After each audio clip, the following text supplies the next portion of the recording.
We've got to begin to be truthful. We've got to learn to get over extravagance. We don't need everything that we want. We have to begin to curb our transportation. We're going to have cars about blocking every road in the world. We have to get over our dissipations. We have to get over the tremendous money we are wasting and begin to put a discipline upon our life. Pythagoras set up a discipline system that was quite proper. He began with a retrospection. Every night before a person goes to bed or goes to sleep, they should think over the day that has just passed. What did they do that was good? What did they fail to do that should have been done? And what did they do that was against the best of all concerned? How did we use that day?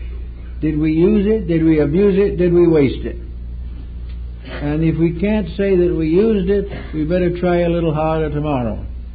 Every individual should check upon his own conduct. There's no use putting a psychiatrist on it. It's not necessary. They can't do anything for the most part if the individual himself does not want to.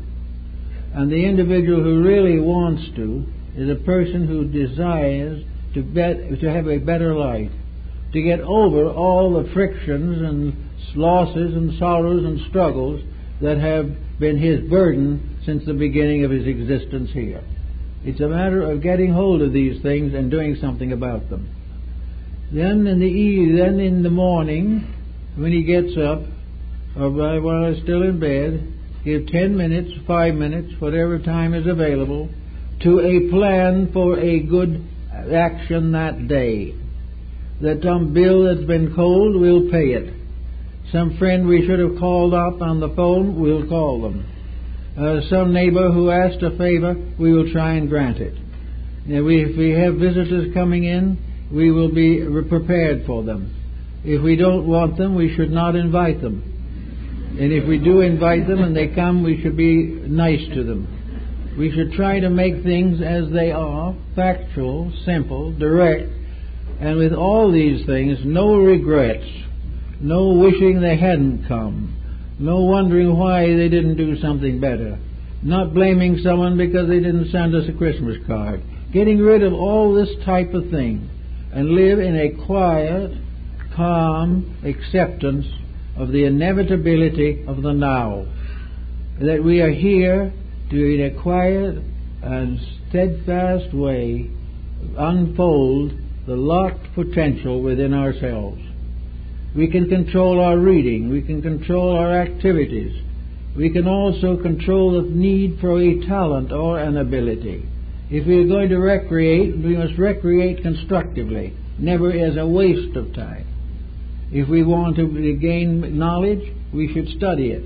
If we want to gain pleasure, we should learn the arts or something by means of which we discipline ourselves. We must also recover from the observation complex. The individual who thinks they are improving by merely watching somebody else work. The individual who goes to the museum and appreciates the art but would never think of studying anything themselves. Each individual should try to release the potential within themselves under the discipline of proper self-control. They should be doing the thing that they need to do in order to grow, in order to fulfill the proper destiny. If they do not grow, they are going to die as ignorant as when they were born. And no individual who passes out of this life without discovering something of distinct value, any individual who can pass out of this life without saying at least under his own breath, I have learned something and I am a better person. If this happens, something is very wrong with all of civilization, because that is why we are here. Now, another point that's important to realize that the good life, the Pythagorean discipline, does not result in a cold, hard existence. We are not supposed to lose a sense of humor. We're not supposed to become grouchy. We're not supposed to become so superior that we can't get along with other people. The most unimportant person in the world is the one who thinks he's more important than anyone else. We should be always learning to grow graciously, to unfold and develop the abilities that we have with kindness, with charity, and with good humor. The person with no sense of humor is in a bad way. Even the Greek philosophers were very definitely inclined to humor. They believed that humor was important. Humor to laugh with people but not at them. Humor to carry along interesting stories that in a gentle way sometimes have very great meanings. So we have to do all that we can while we're here to simplify, directionalize our efforts. We must not take it for granted that we are simply here to wait for the inevitable end. We have many people come who tell me that they wish they were dead. Those people haven't lived. They haven't discovered the value of life at all. A few infirmities, a few disabilities, or some bereavements have taken away from them their own sense of judgment. Everyone has a right to wish to be living as long as he can live and learn. And when he reaches a point where he can no longer learn, then and then only does life become meaningless. And sometimes that happens when he's born. And he never does catch up with the tremendous privilege of being alive. So the Zen man looks out of the window and he sees a beautiful garden out there. The same garden that the great Mandarin had. He sees a world of wonders and a world of great and glorious opportunities to help. But he will not see any desire to cut up a piece of it and call it his own. There is nothing in this world that is more foolish than ownership. Nobody owns anything. We don't really own our own bodies. We don't own anything, and the Emancipation Proclamation didn't liberate us from ignorance, which is the only enslavement that is real. We therefore have no priority upon tremendous gains in land. We don't need to cheat farmers out of their soil. We do not need to destroy our competitors. These things are all part of the great ignorance, when all there is left that we really need to consider is to be productive, useful, and creative people, doing the good deed that comes to our hand, and doing it with all the heart and joy that we have. The Zen man will never have a broken heart, because he does not live that way. He does not think that way. You can't really have a broken heart if you don't dislike anyone or dislike anything. And if you dislike yourself, you have to get over that also. There are no broken hearts where there is wisdom, because where there is wisdom there is love, and where there is love there is never a broken heart. There may be hurts and pains, but through them all comes the deep realization of an infinite reality and a kinship with all that lives that cannot be destroyed by any event that may occur in a personal life. So we say now, here's our man who's going to be a stockbroker. We're going to start him out very simply. We're going to start him out in the morning with his childhood prayer. When he's a small child, he's going to pray in the morning, 2 or 3 minutes with his mother or parent or whoever is with him. He's going to learn to begin in the beginning the reality of God. He's going to learn that there is a divine power that shapes our ends.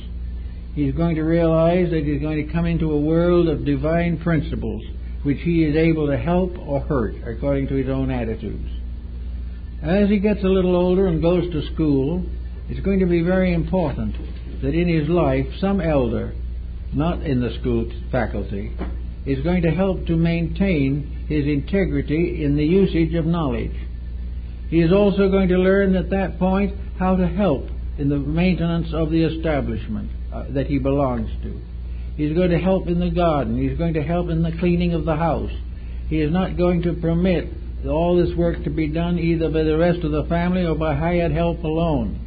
He is going to be part of a family, which means to work with the family, to do things, and not to run away and have a big time with the boys down in the vacant lot.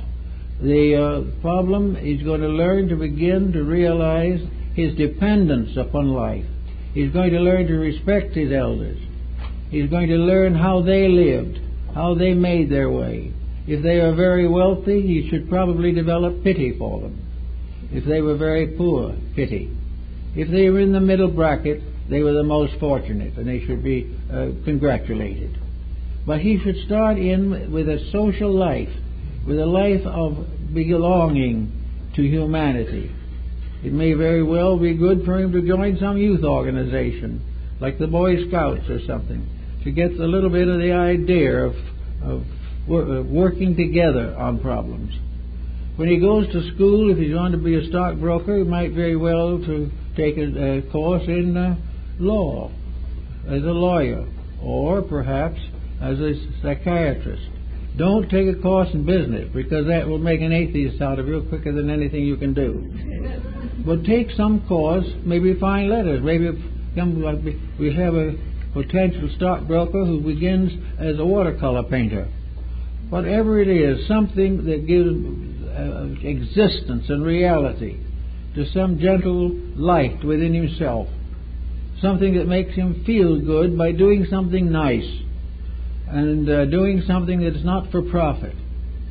And if he takes any kind of work to start with, he should give himself fully to it.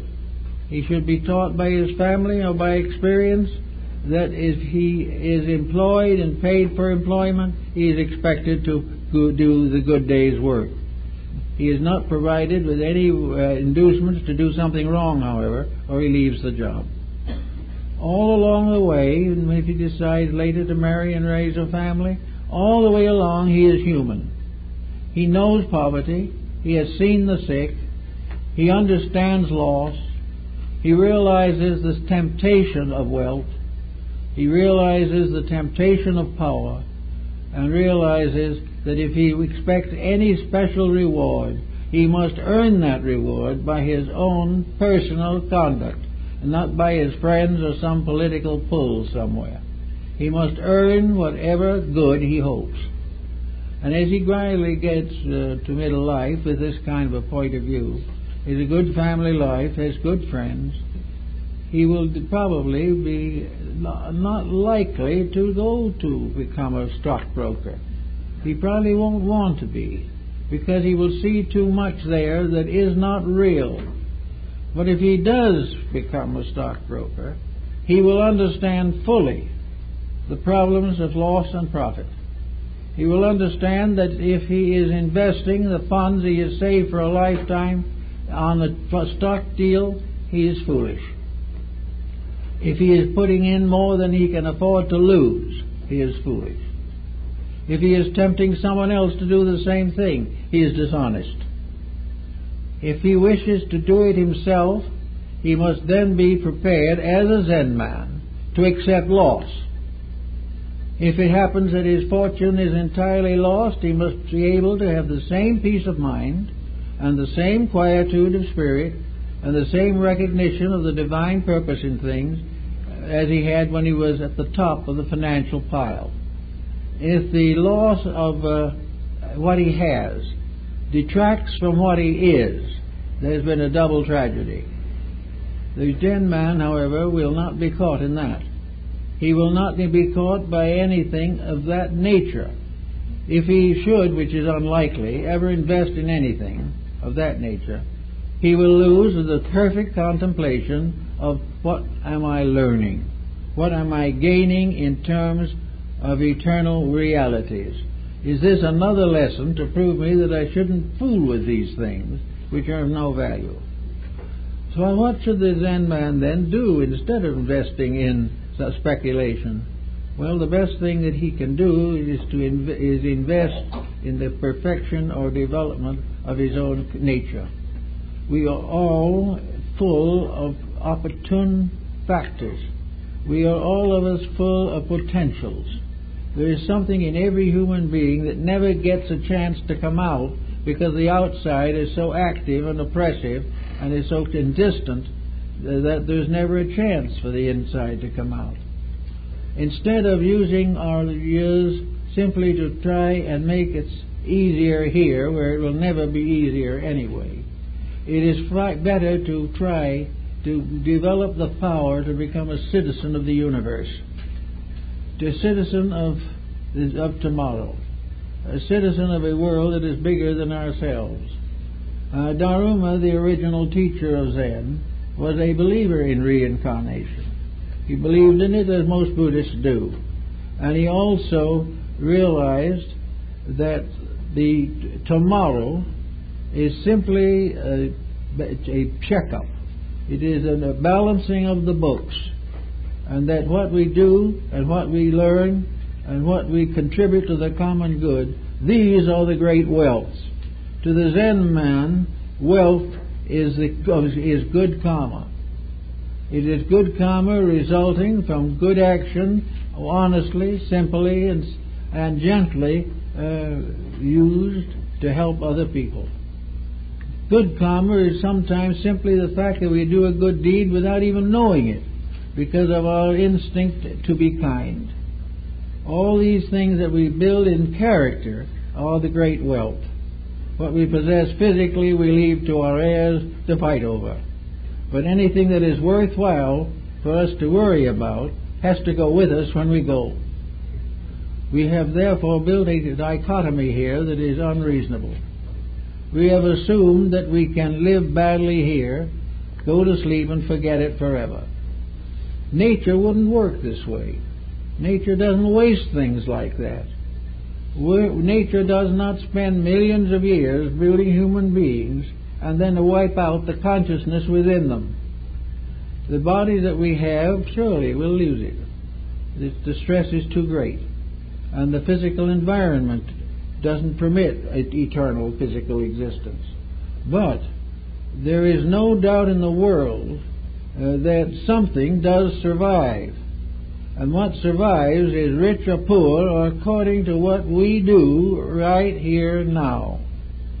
And wherever, as is mostly the case, our appetites and ambitions physically have in them elements of dishonesty. They are not strictly ethical. They are as ethical, we can say, as those of our neighbors, which means nothing. But they are not ethical in the terms of natural law. Therefore, whatever they are, they do not help us in the big picture. They may give us a few days of so-called success, followed by a tremendous interval of regrets. Now, if you want to really speculate and buy all kinds of odds and ends, the first thing you have to do is get the right attitude toward it. And that attitude is that no matter what you buy, how you speculate, or how often you invest, you are never going to have anything. You can simply take what you have to the edge of the grave, and that is the end of it. And that edge with many people is not so far off that it's worth the compromise of integrities that people make in order to get it. The individual will destroy himself for a few years of prosperity. It's a very poor deal. And even in the years of prosperity, his problems linger. No one who is prosperous is without responsibilities. So the Zen man says you can have anything you can have that doesn't hurt you. You can do anything with yourself that you know inside of yourself you will not regret. If you are sure that what you are doing is right for you, you do it, and you pay no attention whatsoever to the hindrances. If you are wrong, you will be told in due time by nature that you are wrong.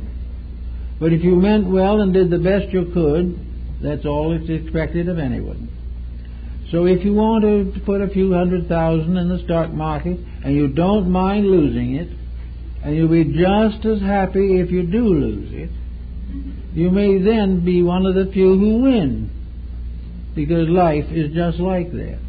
In the article on Zen and archery, this man was a good archer, quite a champion with bow and arrow. And there is a building, the Sanju Sangendo in Japan, well, the site of which is an archery range. This is about 600 feet. Good long range. And the Japanese archers were very good. They had a small target, but they hit it very regularly. But this American had very deep trouble trying to hit the center of the target. He stood and he stretched the bow and he looked down the shaft, the arrow, and he wiggled and twisted and pulled and tightened and closed his eyes and opened them again and blinked and tried to find the target and always missed. So the Zen man came along and talked to him a little while. He said, "Don't do it that way. You'll never hit it if you do it that way. If what you want to do is just simply take the bow as though you were a small child and you didn't care where you hit. Throw the bow in the direction you know it should go. Let nature's instinct guide you, and just let go of the arrow." He did it and hit a bullseye. He then found out that tension was the thing that was destroying his archery. Tension is the thing that destroys the stockbroker. Tension is the thing that brings the stock market down. Tension is the thing that breaks homes, destroys health, and does all kinds of foolish and silly things to people. Zen says don't have it. Whatever you do, do it with all your spirit and with all your complete self-discipline. If you're going to fall off of something, fall off and to relax completely. And sort of say to yourself, here goes nothing. And you probably won't be hurt. Brace with everything you've got and you'll break your neck. Tension, therefore, is one of the things in business and in home life and in everything that you do. The tense broker is going to have a nervous breakdown after every drop in the stock market. The tense family will have a broken home when everything goes wrong. Everywhere tension, stress, and the building up of defenses against truth are dangerous occupations. We can build no defense against truth. It has to have its own way. And the only way we can cooperate with it is when it sets in, say, here, come and take it. In other words, truth must have its way. And it's fighting truth that's killing people every day. It is fighting truth that is destroying nations. It is fighting truth that destroys the integrities of life. And it is this same thing that creates ordinary human beings and transforms them into guerrillas and anarchists. It is this tremendous flow of essential ignorance. And this ignorance is due to the simple fact that the individual has never even tried to understand himself. He's never given a day's thought or a day's understanding to the wonderful being that he is inside himself. He may have concealed that wonderfulness pretty thoroughly, but at the same time it's there. There's something about the human being that is divine, even at his worst moments. But there's something there that is tremendous, infinite, something indescribable. The physician can never sound its depths. The religionist can never understand its functions. The philosopher can never fully comprehend its meaning. But all these things meet together to one tremendous thing, that the human being, as the Zen man says, is a creature capable of molding itself into the perfection that it needs and nature demands of it. The Zen man knows that he was born to grow. He wasn't born to have. If he has, he'll endure it. He wasn't born to have not. If he has not, he will endure that. He wasn't born to lead other men. Well, then he will be born as a follower and will follow. But whatever it is, he will never for a moment lose the nature of the divine purpose within himself. He will learn that all things in which he is inadequate are tests of himself. They are the hindrances that he must overcome. And until he overcomes them, he cannot expect anything but the discomforts that are his daily companions along the way of life. So if you want to be a stockbroker, always say, I am well conditioned. I will never be sorry if I lose. If you want to be a very wealthy man, say, I will never be sorry what I lose. And if I take it to the grave, I will only hope that my descendants will not abuse what I abused to get it. All the way along we have these problems to face. But Zen is a philosophy of facing them gently, simply, kindly, softly, but immovably. Zen never for a moment compromising its principles. The stock market Zen man, while the business was honorably done, would probably serve it as well as he could. But the moment the time comes when corruption creeps in, a Zen man will step out. He will not for a moment allow himself to be soiled by association with that which he cannot believe to be true. If we would all step out of what we don't believe, we'd find some big changes in this world. You'd find we'd have much better people in better positions if we demanded of them an integrity and we're not worrying so much about their political allegiances. What we need is to support that which is true. And if that which is available is not true, we will build our own inner life on our own. We will correct our own mistakes. We will properly use our own resources. And we will never fail in family or friendship or health or sickness or work or companionship to live according to a principle of integrity. And the principle of integrity is very simple in itself, that we are here in this quest of truth. We are here seeking to know the reality. And if we are going to learn the reality, if we are going to have the courage to search for the real, then we must have the courage also to live with it if we find it. We must be prepared to live the right kind of life before we can look for it courageously. But then comes the interesting thing. Well, we are thinking of all the things we have to do without in order to be good. When we think of all the bad habits we have to correct in order to be happy, it looks tremendous. But the Zen man makes the most interesting discovery of all, that when he lives straight, he hasn't any of these problems. He hasn't one single thing to worry about. He hasn't lost a thing. The only thing he has really been deprived of is his troubles. He finds that the true life of the Zen man is happier than any other person can possibly be, because he cannot lose. He has no sense of loss, no sense of gain, only sense of service, only sense of being true to the great universal structure to which he belongs. He moves himself from a citizen in Lower Manhattan to a citizen of the universe. He becomes part of the great motion of life toward the fulfillment of itself. This is the true journey. And no one who takes that journey weeps over it, or is sorrow about it, or is tired as a result of it. We are always sick and tired and worried and defeated because we are wrong in our conduct. If we are right in our conduct, this fades away, and we discover an immutable good, a tremendous value, a great and marvelous extension of consciousness, so that we can meet the problems of the day without problem or without sorrow. We will be all right as long as we keep the rules. And in this life, we are building towards something better. We are turning towards a bigger universe than we have ever known.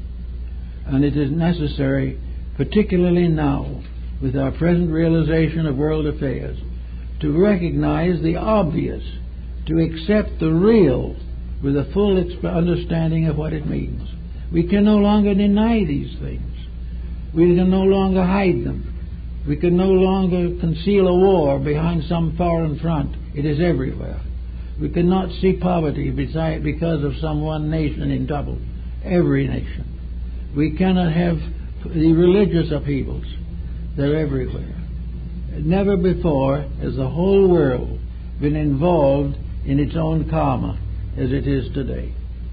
Never before has it become so apparent to everyone, everywhere, that the path of glory leads but to the grave. We are learning little by little, and in the next few years we will learn more rapidly. But today and right now, as we start along the way of tomorrow, it is possible for the thoughtful person to see the facts, to become aware of the things that are going wrong, and make sure that there is nothing in his own life that is doing the same thing, that he is not making in a small way the same mistakes that in a big way are endangering civilization. The time of selfishness and self-interest and exploitation are done. They have dominated science, religion, philosophy, and industry for ages. But we have gradually come to the point where our little planet, which is our home, which is the place we have earned the right to be in at the moment, can no longer survive our mistakes. We are going to have to start to think of the planet itself as the great sick person, and that sickness has been caused by the creatures that live on it, and that the time has come when the healing of the world demands that the people on the world get over their grudges, economize their resources, and work together in friendship and in amity. It is the only way we can solve the problems of the moment. Well, I guess that's it. And I'd like to say, Monday evening at 7:30, my wife is speaking in the lecture hall upstairs, and the subject will be the interpretation, the truth about the coming age that we are all facing. We know that many of you will be interested. Thank you very much.